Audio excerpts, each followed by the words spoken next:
Xin chào các bạn đã quay trở lại với kênh Du Mục Tri Quán. Hôm nay, chúng ta sẽ đi thăm Lăng Gia Long, là một di tích lịch sử ở thành phố Huế. Trước khi vào thăm Lăng Gia Long, Du Mục xin giới thiệu đôi chút về các vị hoàng đế của triều Nguyễn. Triều đại nhà Nguyễn có tất cả 13 vị hoàng đế, bắt đầu với sự đăng quang của Gia Long vào năm 1802 và kết thúc với sự thoái vị của Bảo Đại vào năm 1945. Các con số trước tên trên sơ đồ bên phải cho biết thứ tự trị vì của vị hoàng đế đó. Những năm trong ngoặc đại diện cho khoảng thời gian trị vì của hoàng đế đó. Cũng như các triều đại phong kiến trước đó, việc truyền ngôi dưới triều Nguyễn cũng được thực hiện theo luật cha truyền con nối. Vua Minh Mạng có rất nhiều con, nên để đảm bảo tính tôn ti trật tự cho các thế hệ con cháu sau này, Ngài đã đặt ra quy luật đặt tên cho mỗi thế hệ, theo lời một bài thơ ngũ ngôn tứ tuyệt để tránh nhầm lẫn. Bài thơ có tựa đề là Đế Hệ Thi, được viết bằng chữ quốc ngữ như sau. Miên hồng ưng bửu vĩnh, bảo quý định long trường, hiền năng kham kế thuật, thế thoại quốc gia xương. Điều đó có nghĩa là, các hoàng tử con của hoàng đế Minh Mạng sẽ được đặt tên bắt đầu bằng Miên, ví dụ, Miên Tông là hoàng đế hiệu trị.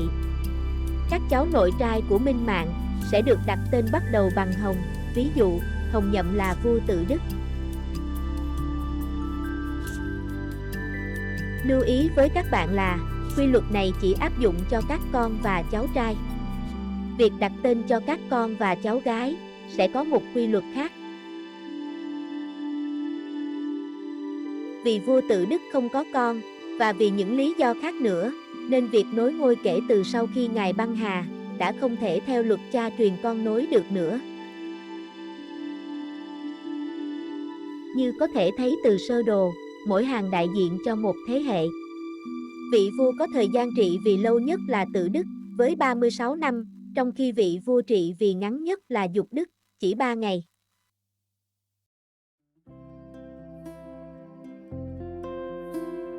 Hoàng đế Gia Long tên thật là Nguyễn Phúc Ánh, cũng còn được gọi là Nguyễn Ánh. Ngài sinh năm 1762 và mất năm 1820. Nguyễn Ánh ra đời vào thời kỳ Đại Việt, sau này là Việt Nam, bị chia đôi trong thời kỳ Trịnh Nguyễn phân tranh, lấy ranh giới chia cắt ở sông Danh, thuộc tỉnh Quảng Bình. Lãnh thổ từ sông Danh trở ra Bắc, là miền Bắc Việt Nam do vua Lê Chúa Trịnh cai trị. Lãnh thổ từ sông Danh trở vào Nam, là miền Nam Việt Nam, chịu sự cai trị của chúa Nguyễn. Nguyễn Ánh là cháu nội của chúa Nguyễn Phúc Khoát, bị chúa Nguyễn áp chót. Sau khi nhà Nguyễn bị Tây Sơn lật đổ vào năm 1777, Ngài bỏ trốn, và bắt đầu cuộc chiến 25 năm với Tây Sơn, để khôi phục ngai vàng. Năm 1802, Nguyễn Ánh đánh bại Tây Sơn, lên ngôi hoàng đế, lập ra triều đại nhà Nguyễn, thống nhất đất nước, và chấm dứt nội chiến kéo dài hàng thế kỷ ở Việt Nam. Nguyễn Ánh lên ngôi hoàng đế, lấy niên hiệu là Gia Long. Vua Gia Long đổi quốc hiệu là Việt Nam như ngày nay. Lăng Gia Long cách trung tâm thành phố Huế khoảng 20 km. Trước đây, chúng ta chỉ có thể đến được đó bằng đường sông. Hiện nay, ngoài đường sông, chúng ta còn có hai lựa chọn khác, bằng đường bộ. Đây là lộ trình đường bộ dành cho người đi xe đạp hay xe gắn máy. Từ trung tâm thành phố, bạn đi theo quốc lộ 49, rồi rẽ vào đường tỉnh lộ 7, ở gần cầu Tuần. Qua cầu phao Tả Trạch bắc qua sông Tả Trạch, và đi theo lộ trình như trong bản đồ, các bạn sẽ đến được Lăng Gia Long.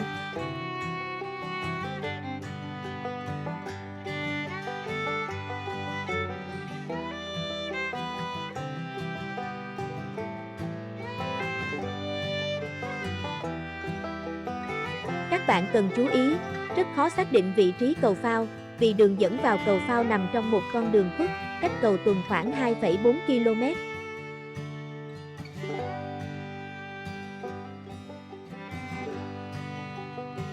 Cầu phao bắc qua sông Tả Trạch là một nhánh của sông Hương, dài 160 m, rộng 2,5 m. Cầu có hệ thống phao bằng thùng phi. Sàn cầu được lót bằng những tấm sắt dày. Hai bên cầu có lan can bảo vệ, giúp người đi bộ, người đi xe đạp và xe gắn máy qua lại an toàn. Cầu phao này do tư nhân đầu tư xây dựng. Vì vậy, các bạn sẽ phải trả một khoản phí nhỏ cho mỗi lần qua cầu.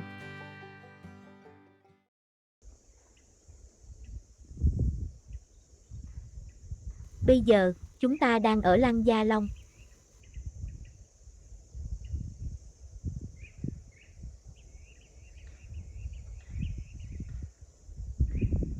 Lăng Gia Long còn được gọi là Lăng Thiên Thọ.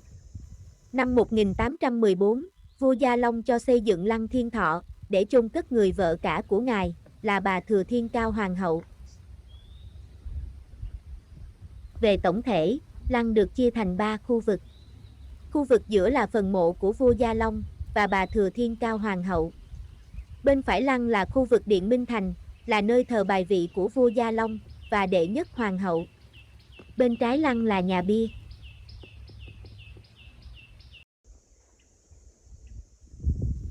Đây là Điện Minh Thành, là nơi thờ bài vị của vua Gia Long và Thừa Thiên Cao Hoàng hậu.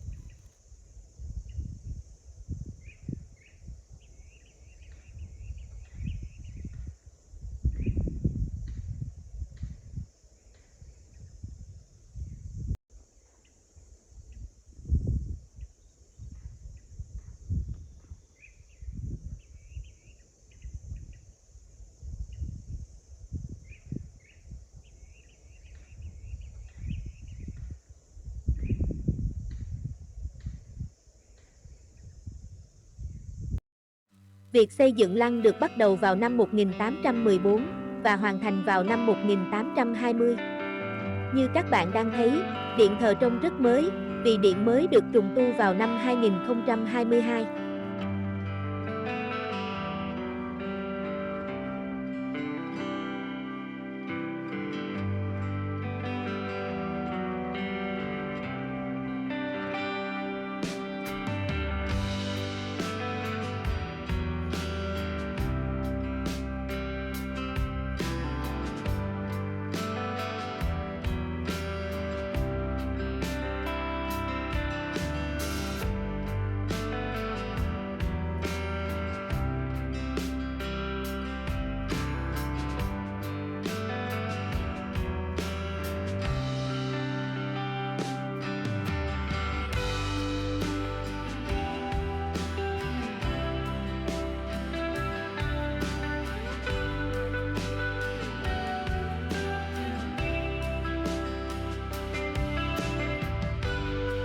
Khu vực chính giữa là mộ vua Gia Long và bà Thừa Thiên Cao Hoàng hậu.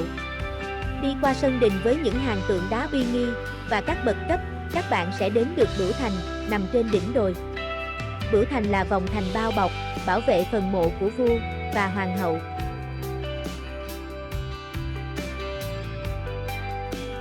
Đây là trường hợp duy nhất trong lịch sử Việt Nam, mộ hoàng hậu nằm ngay bên cạnh mộ hoàng đế, mà không có bất kỳ sự phân biệt nào.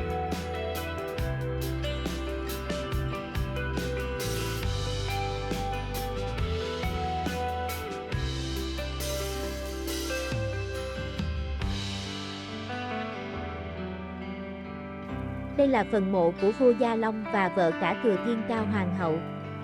Hai mộ cách nhau khoảng 5 cm, hoàn toàn giống nhau, cả về hình dáng, màu sắc và kích cỡ. Nếu không theo quy luật nam tả nữ hữu, thì không thể nhận ra đâu là mộ của vua Gia Long. Thừa Thiên Cao Hoàng hậu có tên thật là Tống Thị Lan. Bà là mẹ của Thái tử Cảnh. Một lòng một dạ, sát cánh cùng Nguyễn Ánh, bà đã chịu nhiều gian khổ và hy sinh trong cuộc chiến chống Tây Sơn gần 25 năm. Ngày 22 tháng 2 năm 1814, Thừa Thiên Cao Hoàng hậu qua đời ở tuổi 54. Khi Hoàng hậu qua đời, vua Gia Long rất đau buồn. Ngài bàn với các quan đại thần, muốn sau này được an táng cạnh bà, trong cùng một lăng. Ngôi mộ của hoàng hậu nằm cạnh mộ vua Gia Long, trong lăng Thiên Thọ, là minh chứng cho tình cảm của ngài dành cho bà, và cũng minh chứng cho vai trò to lớn của bà trong cuộc đời nhà vua, từ lúc bôn ba chinh chiến, cho đến lúc thống nhất và trị vì đất nước.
Khu vực bên trái lăng là nhà bia, hay còn được gọi là bia đình.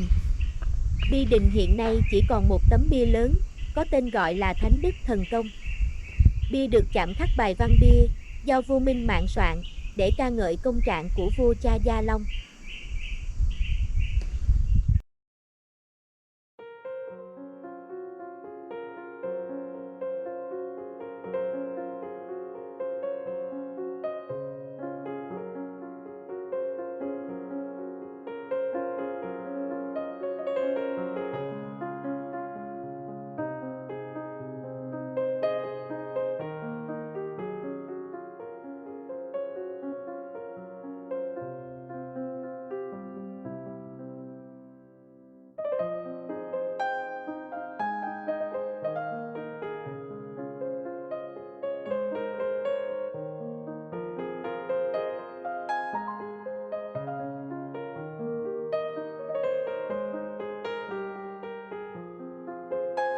Lăng Gia Long thực chất là một quần thể, gồm nhiều lăng tẩm của hoàng gia.